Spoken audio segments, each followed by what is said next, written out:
Hola, buenos días y gracias por acompañarnos en nuestra nueva plática con líderes en salud global.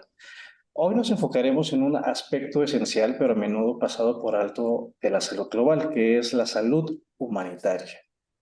La salud humanitaria es un campo dedicado a proporcionar ayuda médica y mejorar las condiciones de salud para personas y comunidades afectadas por crisis como conflictos, desastres naturales o incluso epidemias. La esencia de la salud humanitaria radica en el principio de humanidad. Esto quiere decir que se enfoca en garantizar que todos tenemos el derecho de recibir atención médica y que la asistencia que se brinde sea enfocada a quien más lo necesita. Por eso el trabajo de la salud humanitaria suele ser desafiante, debido a que ésta generalmente se da en entornos y condiciones complejas, pero también está lleno de oportunidades para hacer impactos significativos en la vida de las personas. Para profundizar en ese tema, hoy vamos a platicar con el doctor Paul Spiegel, director del Centro de Salud Humanitaria de la Universidad de Johns Hopkins, con quien estaremos abordando este concepto y también platicaremos sobre los desafíos, oportunidades y futuro de la salud humanitaria. Hi, Dr. Spiegel, how are you today? Very well, thank you, Luis. Fantastic. And thank you for sharing with us these minutes and talk about humanitarian health. Let's just start I would like to ask you about yourself. Can you tell us about who is Paul Spiegel and what has been your story within the field of humanitarian health? Certainly. So I'm a Canadian physician, an epidemiologist. I started in humanitarian health in 1992 when, after I graduated medical school and did a year of residency, I went with Médecins Sans Frontières into the field, into Kenya, working with the South Sudanese, the so-called lost boys from South Sudan. And then from there, I had already decided I wanted a career in humanitarian health, and I continued on. So I went with another group, another NGO after the Rwandan genocide, and then I came actually to Johns Hopkins, where I did a Master's of Public Health and a preventive medicine residency. And then from there, I eventually moved to Centers for Disease Control in the U.S., where I worked with in a branch called the International Emergency Health Branch, Refugee Branch, sorry, at that time, which was doing a mixture of research and teaching and training in emergencies. And then the second last thing is I moved from there to UNHCR, the UN High Commissioner for Refugees, where I started HIV program, eventually became their chief of public health, and then a deputy director where I dealt with the technical programs globally for the UNHCR. And then most recently, about 7 years ago, I came back to Johns Hopkins to direct the Center of Humanitarian Health. Congratulations, Professor. And for those who are not familiar with the concept, could you explain what humanitarian health means and why it's an area of interest for medicine and public health? Sure.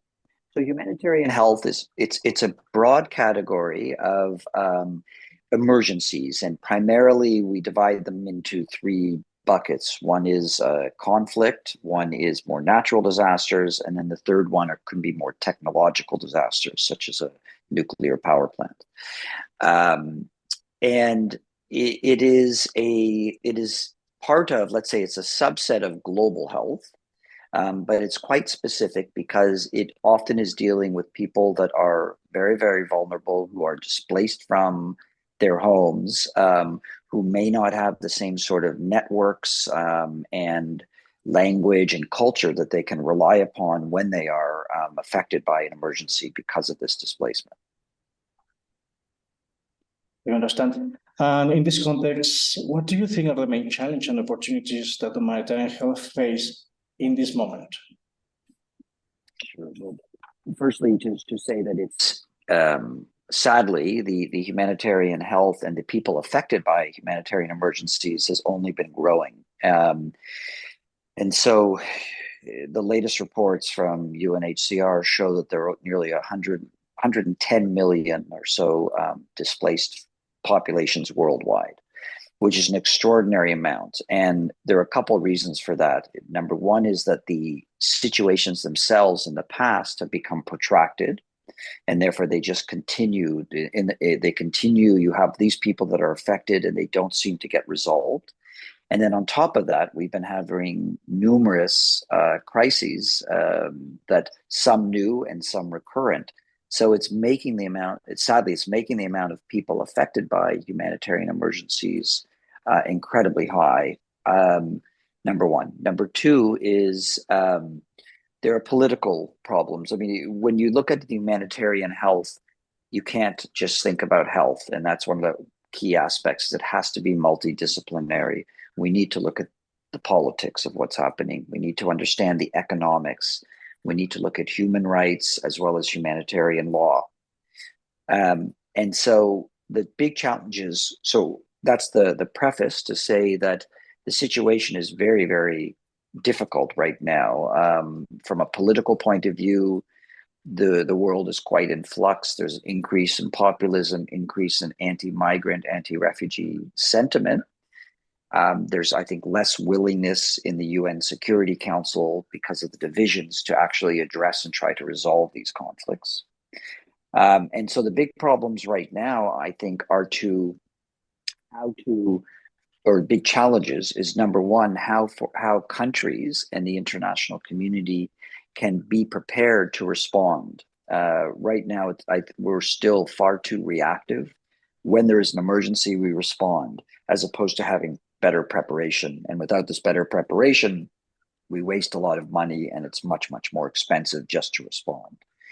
And then the second big area, I was just came off a meeting right now trying to look at some of the future aspects, and certainly climate change, I call it more climate emergency, is going to dramatically impact the amount of people that are displaced, and conflict will likely increase due to issues related to water supply and other natural resources. And so I don't believe that people can really look at public health without looking at humanitarian health, because what we've seen in the past is there's an increase in many, many countries in terms of fragility, which can eventually lead to a humanitarian setting, as well as due to climate emergency, we're all going to have to be prepared for different types of displacement.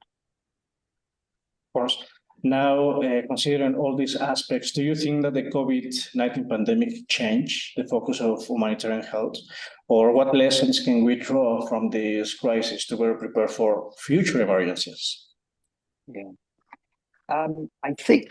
I don't know if it worsened it. There were some positive aspects and some negative aspects. The positive aspects is that when I started, for example, on HIV and trying to look at refugees and internally displaced persons and their access to antiretrovirals, it was negligible. That very few countries and very few people were really thinking about how to get antiretroviral therapy to refugees. It was felt that it's due to conflict, it's too unstable, and that's not the case. In many situations, the acute crisis in a humanitarian emergency often does not last nearly as long as then is protracted, where people we are able to provide services, and often in quite stable settings. So number one. And then in COVID, thankfully, many governments decided to include refugees and certainly internally displaced persons in the vaccination program.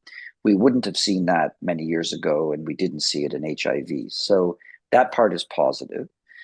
I would say the negative part is that there still is a lot of stigma and discrimination against refugees and migrants. And maybe just to distinguish, because there are a lot of people ask this, is that we often differentiate forced displacement and economic migration. So there is a difference. So we have, when we look at what's happening on the US-Mexico border, we have a mixture of many people that are seeking asylum and also people that are seeking a better life economically. And so I think it's quite important in the humanitarian world to distinguish these two. All are equally important, but when you're seeking asylum, you have certain rights when you become a refugee that you don't have as an economic migrant. But in terms of COVID, so one of the negative aspects, though, is we have seen, and COVID exacerbated this, increased in stigma and discrimination against people on the move, and also there's a myth that displaced populations, refugees, internally displaced people, migrants, that they spread disease. And that's a myth, meaning it's not the people themselves. It depends on the prevalence of of a disease and where they're coming from, where they're going to, their environment. Often in these situations, refugees and migrants are put into conditions where diseases will flourish because they are not treated in a proper manner. So it's important to distinguish. Of course. Now that we are talking about these aspects, most of our viewers are young health professionals that are just preparing for in different fields like medicine or public health, for example. What skills and experience do you consider essential for those young health professionals who wish to make a career in humanitarian health? I think it's important to distinguish between the clinical aspects and then the public health aspects, and each are equally important, but they're different. So in terms of individual, whether you're a nurse, a doctor, or a dentist, it's important when you work in humanitarian health to understand the needs of those populations, because there are some unique aspects. There's increase in sexual and gender-based violence, for example. There are often exacerbations of mental health issues because of what they have gone through. So as a clinician, it's important to be able to think about what you've been taught, but then think about what is unique to the experience of someone that has been forced from a country. There are also major cultural and language issues. From a public health point of view, we need, as generalization, we say, clinician deals with the individual and the public health deals with the whole population. There, it's incredibly important to think about similar aspects, but perhaps different responses. One has to think about the journey from what has happened to that person and that community, what's happened during their movement, and then what has happened now when they have finished movement. And then one has to think about similar aspects, but providing care, not at necessarily the individual level, but at the community level. So it starts with working at the community. Something as simple as ensuring there are child-friendly spaces so that children are able to actually play. It's really hard to provide individual mental health care across the board because so many people are affected. But there's a lot that can be done in mental health that is not necessarily individual, looking at people's dignity, not just at their health, but their livelihood. Can children go to school? Can people work? So it's looking at that community level. And then the other aspect I would say is that we, in the past, I think, look too much at the status of a person. Are you displaced? Are you not? What we should be looking at is where is it at an area based, meaning you will often find people that are displaced, but they're displaced amongst host populations or nationals who are also vulnerable. So in the past, we made the mistake, I think, of donors providing funding for refugees or internally displaced persons, but we weren't looking at the host community and those that are vulnerable, and we exacerbated tensions between these two groups. Okay, thank you, Doctor. Just before ending this conversation, what advice would you give to those young health professionals that are just looking this interview today? Yeah. What is your final message? My final message is to think beyond what you currently know in your current comfort zone, and if you have the opportunity and you're interested in this field, to try to get experience in this area. And it could be as simply as volunteering nearby for people that are displaced, in your area. It may be all the various migrants and asylum seekers coming through Mexico.